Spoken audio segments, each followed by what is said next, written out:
আসসালামু আলাইকুম প্রিয় দর্শক, চ্যানেল আই সংবাদে স্বাগত। আপনাদের সঙ্গে আছি আমি সামির হোসেন। বিস্তারিত সংবাদের শুরুতে জানিয়ে দিচ্ছি ফ্রেশ আটা ময়দা সুজি সংবাদ শিরোনামগুলো। হাইব্রিড মডেলের কারণে শুধু ঐতিহ্য ও স্বাতন্ত্র্য নয়, অস্তিত্বই হারানোর মুখে ঢাকার শীর্ষ 7 কলেজ। পড়ার সুযোগ হারাবেন লাখেরও বেশি শিক্ষার্থী। গণভোটের মাধ্যমে জুলাই সনদ বাস্তবায়নে জাতীয় ঐক্যমত্য কমিশনের সুপারিশ। নোট অব ডিসেন্টের বিষয়েও সরকারের দায়িত্বে। ঐক্যমত্য কমিশন ঐক্যের বদলে অনৈক্যের সুপারিশ করেছে বলে বিএনপির দাবি। জোটবদ্ধ নির্বাচনে দলীয় প্রতীক নিয়ে আরপিও সংশোধনীতে আপত্তি। কেন্দ্রীয় শহীদ মিনারে জুলাই সনদ বাস্তবায়নের ঘোষণা দিতে প্রধান উপদেষ্টার প্রতি এনসিপির আহ্বান। সুপারিশ জমা, জুলাই শহীদ ও জনগণের বড় অর্জন মন্তব্য। এবং উৎসবমুখর পরিবেশে স্বর্ণ কিশোরী নেটওয়ার্ক ফাউন্ডেশনের প্রতিষ্ঠাবার্ষিকী উদযাপন। কিশোরীদের আত্মবিশ্বাস ও নেতৃত্ব বিকাশে কাজ করার প্রত্যয়।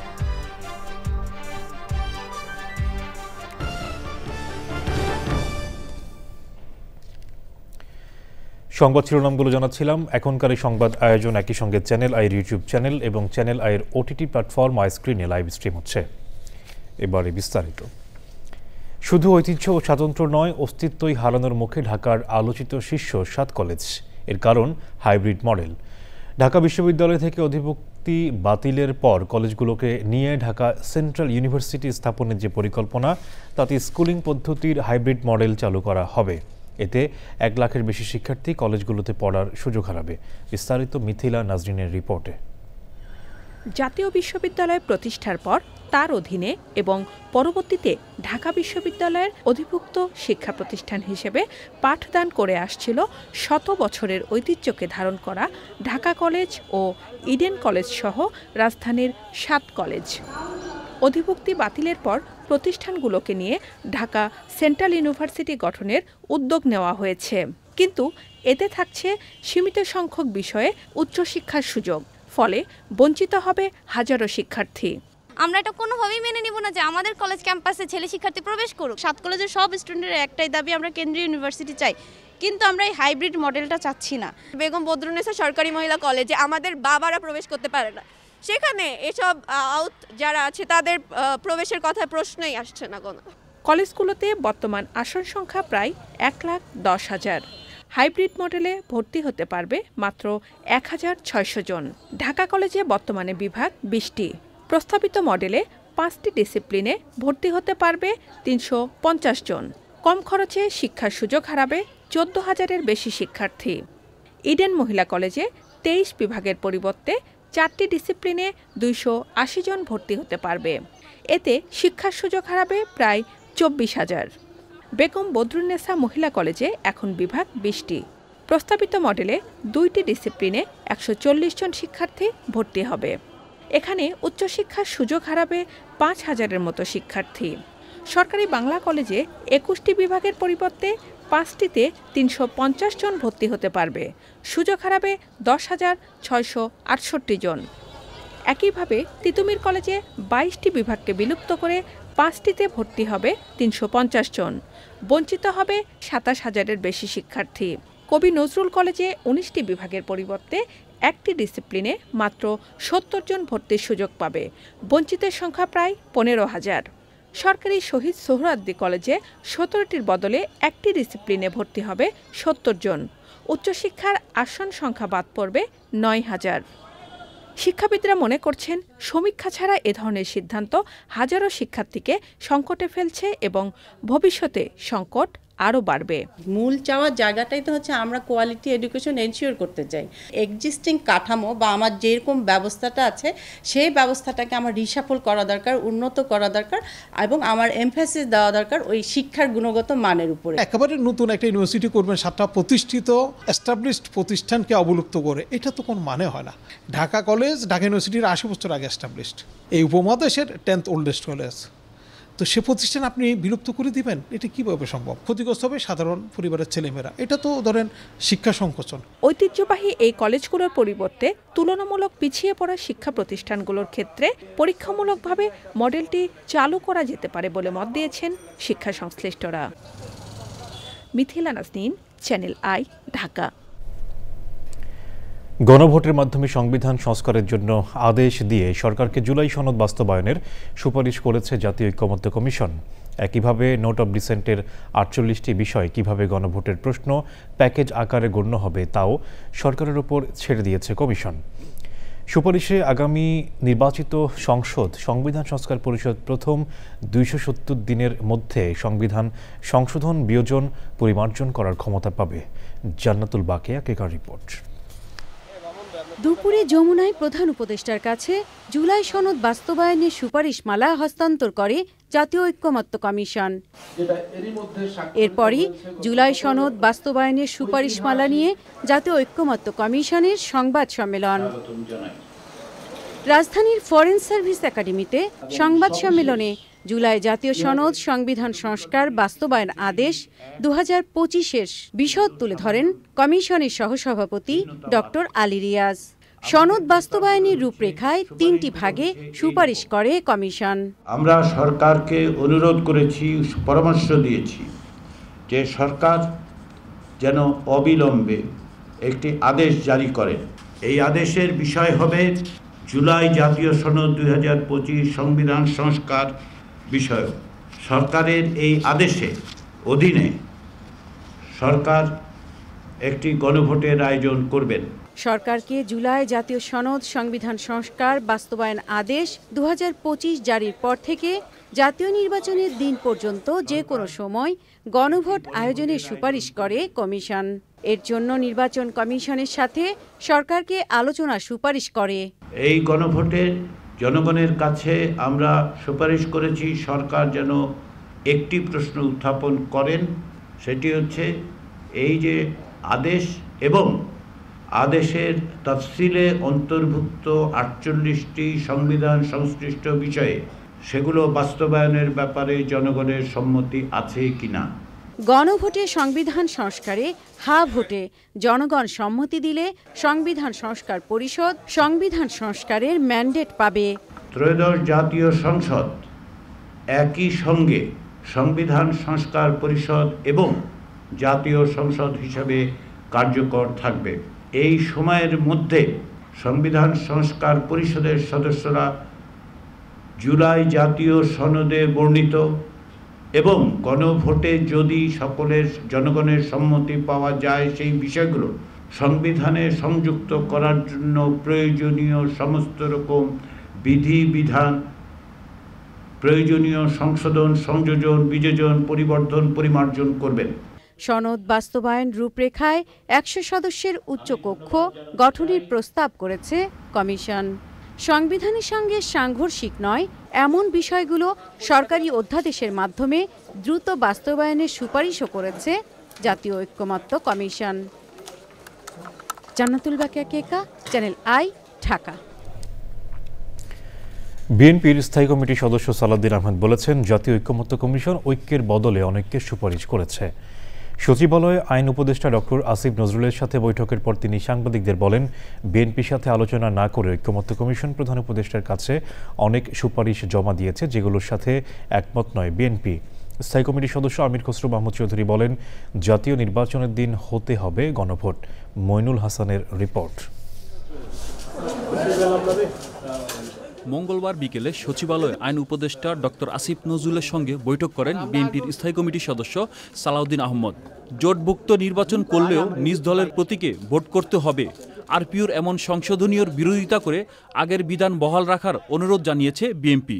বৈঠক শেষে সাংবাদিকদের প্রশ্নোত্তরে জাতীয় ঐক্যমত কমিশন সহ বিভিন্ন বিষয়ে কথা বলেন তিনি। সুপারিশ যা দেওয়ার দিয়েছে, আমার মনে হয় জাতীয় ঐক্যমত্য কমিশন নিষ্কৃতি হওয়ার জন্যই কিছু সুপারিশ দিয়ে তারা কার্যক্রম সমাপ্ত করতে চেয়েছে। এটা আশা করি পুঙ্খানুপুঙ্খ আলোচনা করবেন, বিবেচনায় নেবেন এবং যেটা আইনানুগ হবে এবং সাংবিধানিক ভিত্তি থাকবে, যে প্রক্রিয়ায় গেলে আমরা একটা নিয়মতান্ত্রিক পদ্ধতিতে নির্বাচন করতে পারবো, সেই প্রক্রিয়াতে তারা গ্রহণ করবে। গুলশানে বিএনপি চেয়ারপারসন রাজনৈতিক কার্যালয়ে দলের মহাসচিব মির্জা ফখরুল ইসলাম আলমগীরের সঙ্গে সৌজন্য সাক্ষাৎ করেন ঢাকা নিযুক্ত ব্রিটিশ হাইকমিশনার সারা কুক। বৈঠক শেষে গণমাধ্যমের সঙ্গে কথা বলেন বিএনপির স্থায়ী কমিটির সদস্য আমির খসরু মাহমুদ চৌধুরী। এই ব্যাপারে আলোচনার কোনো সুযোগ নাই। নির্বাচনের দিন 2টা ব্যালটের মাধ্যমে গণভোট হবে। নির্বাচনের নির্বাচন প্রার্থীর পক্ষে ভোট প্রদান করা হবে। এর বাইরে যাওয়ার কোনো সুযোগ নাই। এটা বিএনপির প্রথম দিন থেকে অবস্থান, এখনও সেই অবস্থানের কোনো পরিবর্তন হয়নি, আগামী দিনেও সেটার কোনো পরিবর্তন হবে না। এ সময় বিএনপির ভারপ্রাপ্ত চেয়ারম্যান তারেক রহমানের দেশে আসা প্রসঙ্গে আমির খসরু বলেন, দিনক্ষণ নির্ধারিত হয়নি, কিন্তু খুবই দ্রুত তিনি দেশে ফিরবেন। তারা তো বাংলাদেশের মনিরুল হাসান, চ্যানেল আই, ঢাকা। প্রধান উপদেষ্টা ডক্টর মোহাম্মদ ইউনূসকে তার উপদেষ্টাদের সাথে নিয়ে কেন্দ্রীয় শহীদ মিনারে জুলাই সনদ বাস্তবায়নের ঘোষণা দেওয়ার আহ্বান জানিয়েছেন জাতীয় নাগরিক পার্টি এনসিপির মুখ্য সমন্বয়ক নাসির উদ্দিন পাটোয়ারি। মঙ্গলবার জাতীয় প্রেস ক্লাবে এনসিপির জুলাই সনদ বাস্তবায়নের রূপরেখা শীর্ষক গোলটেবিল বৈঠকে এ আহ্বান জানান তিনি। তার দাবি, ঘোষণা অনুষ্ঠানে জুলাই আন্দোলনে শহীদ পরিবার ও আহতদেরও রাখতে হবে। ওই দিনই এনসিপি সনদে সই করবে বলেও জানান তিনি। নাসির উদ্দিন পাটোয়ারি বলেন, রক্তের ট্যাঙ্কার দিয়ে কেউ রাজনীতি করতে চাইলে বুলেট রেভলিউশনের পর ব্যালট রেভলিউশনের মাধ্যমে মানুষ জবাব দেবে। তিনি বলেন, দলীয় দাস হিসেবে কেউ সংস্কার রুখতে চাইলে সেফ এক্সিট পাবেন না, তারা মানুষ তাদের বিচার করবেই। আমরা জুলাই বিক্রি করতে আসি নাই, আমরা জুলাইকে তার রাইটটাকে রাখার জন্য আপ্রাণ প্রচেষ্টা চালিয়ে যাচ্ছি। ডক্টর ইউনূস সেই 3 তারিখে যেভাবে দেওয়া হয়েছিল, ডক্টর ইউনূস শহীদ মিনারে যাবেন তার উপদেষ্টা বর্গকে নিয়ে, উনি সেখানে আদেশ জারি করবেন, সাইন করবেন। যদি এটাতে সম্মত হন, আমরাও শহীদ মিনারে যাব, ওইখানে আমরা সাইন করে দিব। এবং ডক্টর ইউনূসকে অবশ্যই যমুনা থেকে কোনো সাইন চলবে না, সচিবালয় থেকে কোনো সাইন চলবে না, ওনার জনগণের সম্মুখে উপস্থিত হতে হবে। উৎসবমুখর পরিবেশে স্বর্ণ কিশোরী নেটওয়ার্ক ফাউন্ডেশনের 13তম প্রতিষ্ঠাবার্ষিকী উদযাপন হয়েছে মঙ্গলবার। দিনব্যাপী আয়োজনে সারা দেশ থেকে স্বর্ণ কিশোরী ও স্বর্ণ কিশোররা উপস্থিত ছিলেন।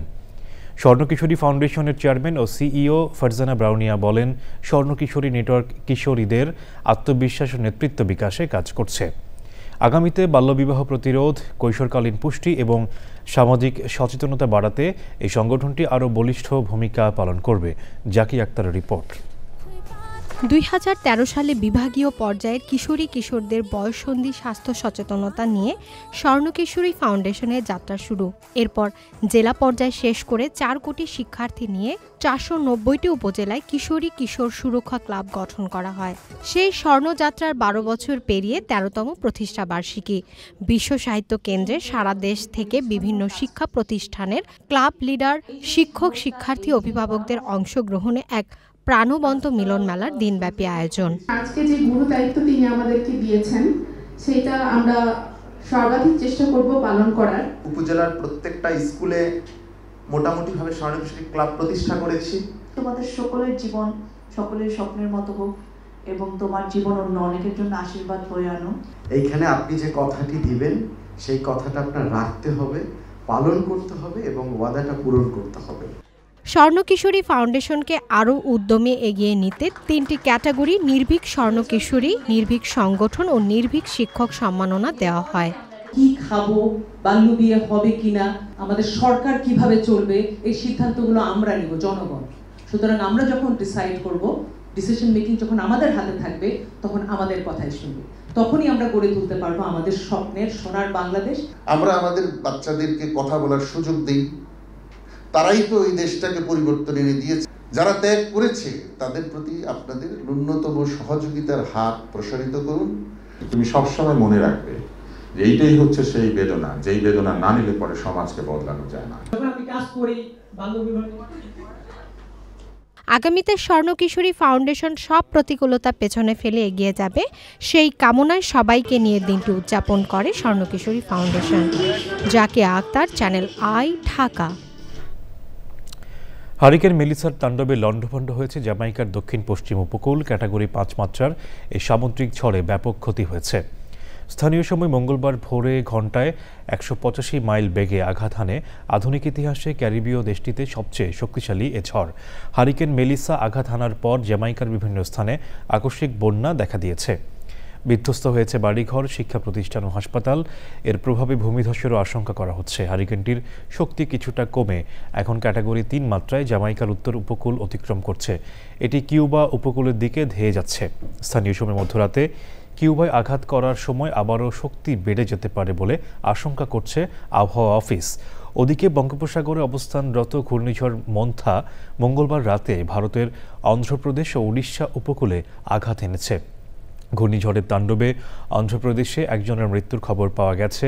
এর প্রভাবে কয়েকদিন অন্ধ্রপ্রদেশ, উড়িষ্যা, তেলেঙ্গানা ও তামিলনাড়ুতে ভারী বৃষ্টিপাত অব্যাহত থাকতে পারে বলে জানিয়েছে স্থানীয় আবহাওয়া অফিস।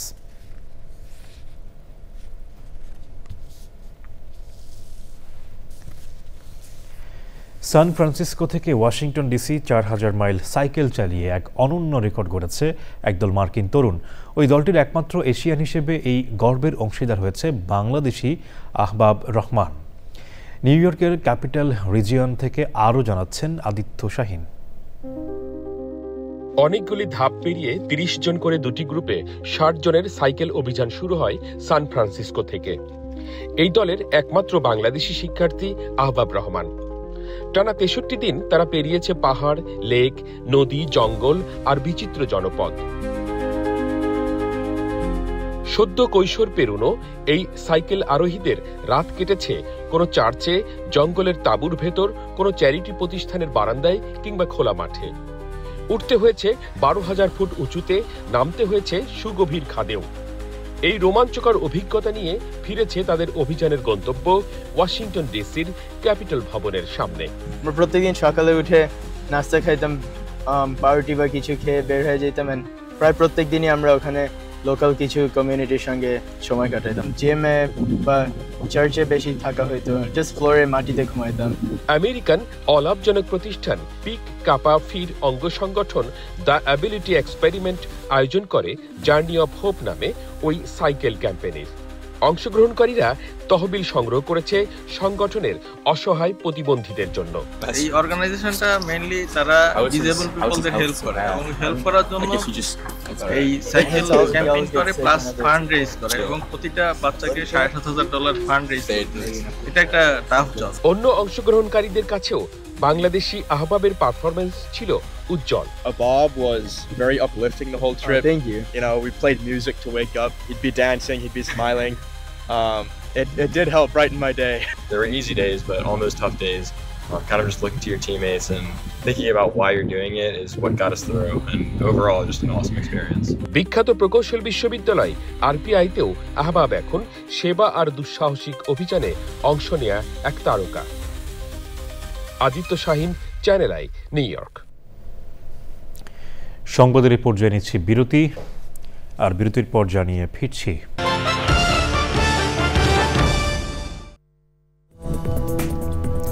বিরতির পর আবারও আমন্ত্রণ। চট্টগ্রাম বন্দর কর্তৃপক্ষ এবং গ্রামীণ হেলথ ট্রেকের আয়োজনে দিনব্যাপী বন্দর সুখী স্বাস্থ্য মেলা হয়েছে। চট্টগ্রাম বন্দর ক্রীড়া কমপ্লেক্স চত্বরে মেলার উদ্বোধন করে বন্দরের চেয়ারম্যান বলেছেন, বন্দরের 5,000-এর বেশি শ্রমিক কর্মচারী এবং তাদের পরিবারবর্গ গ্রামীণ হেলথ ট্রেকের ডিজিটাল স্বাস্থ্যসেবা পাওয়ার যুগে প্রবেশ করলেন। চট্টগ্রাম থেকে ইকবাল হোসেনের ক্যামেরায় চৌধুরী ফরিদের রিপোর্ট। চট্টগ্রাম বন্দরের শ্রমিক কর্মচারী এবং তাদের পরিবারের জন্য গ্রামীণ হেলথ টেকের ডিজিটাল স্বাস্থ্যসেবা পেতে সমঝোতা চুক্তি সই হয়েছে। এ উপলক্ষে চট্টগ্রাম বন্দর কর্তৃপক্ষ দিনব্যাপী স্বাস্থ্য মেলার আয়োজন করে। মেলায় গ্রামীণ ফোন এবং গ্রামীণ ফোনের বিভিন্ন প্রতিষ্ঠান সহ সরকারি বেসরকারি হাসপাতাল ও স্বাস্থ্য সংস্থার স্টল অংশ নেয়। যে অ্যাম্বুফাস্ট হচ্ছে বাংলাদেশের একমাত্র একটা সিঙ্গেল প্ল্যাটফর্ম যেখান থেকে আপনার অ্যাম্বুলেন্স খুব সহজে অ্যাম্বুলেন্সটা পেয়ে যাবেন।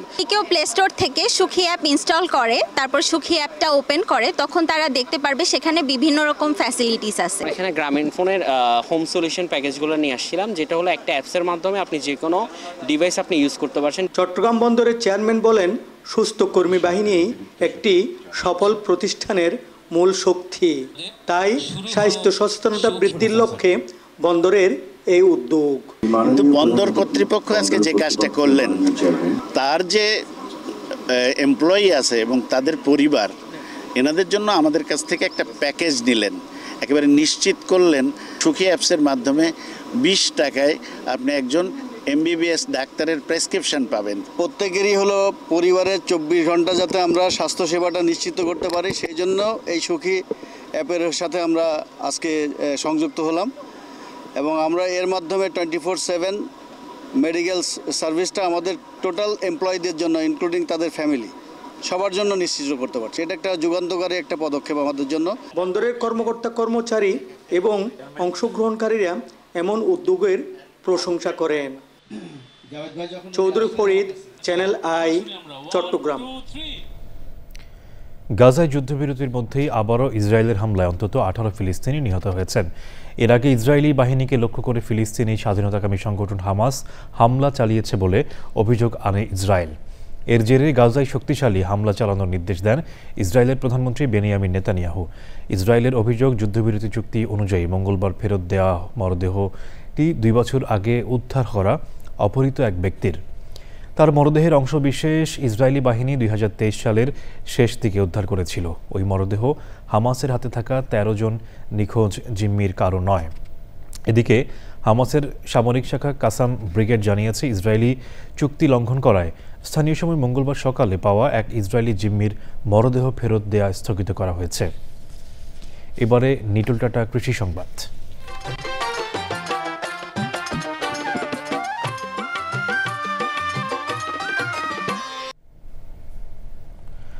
গাইবান্ধায় আমন ধানে মাজরা পোকার সাথে গোড়া পচা রোগের আক্রমণ দেখা দিয়েছে। ওষুধ ছিটিয়েও পোকা দমন হচ্ছে না। চলতি আমন মৌসুমে চাষিরা ব্যাপক লোকসানের আশঙ্কা করছেন। এবারের প্রকৃতি সংবাদ।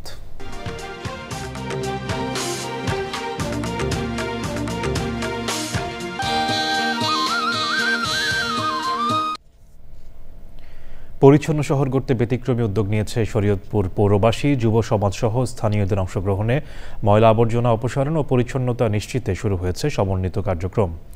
পরিবেশবান্ধব নগরী গড়তে সবার সক্রিয় অংশগ্রহণ ও সচেতনতার বিকল্প নেই বলছেন পৌর কর্তৃপক্ষ।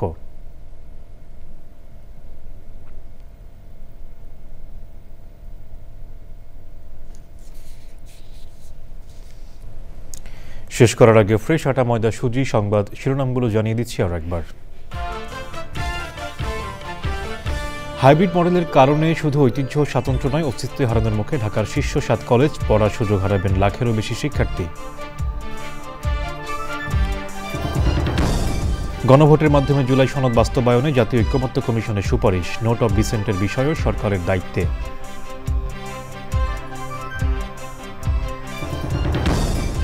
ঐক্যমত্য কমিশন ঐক্যের বদলে অনৈক্যের সুপারিশ করেছে বলে বিএনপির দাবি। জোটবদ্ধ নির্বাচনে দলীয় প্রতীক নিয়ে আরপিও সংশোধনীতে আপত্তি। কেন্দ্রীয় শহীদ মিনারে জুলাই সনদ বাস্তবায়নের ঘোষণা দিতে প্রধান উপদেষ্টার প্রতি এনসিপির আহ্বান। সুপারিশ জমা জুলাই শহীদ ও জনগণের বড় অর্জন মন্তব্য। এবং উৎসবমুখর পরিবেশে স্বর্ণ কিশোরী নেটওয়ার্ক ফাউন্ডেশনের প্রতিষ্ঠাবার্ষিকী উদযাপন। কিশোরীদের আত্মবিশ্বাস ও নেতৃত্ব বিকাশে কাজ করার প্রত্যয়।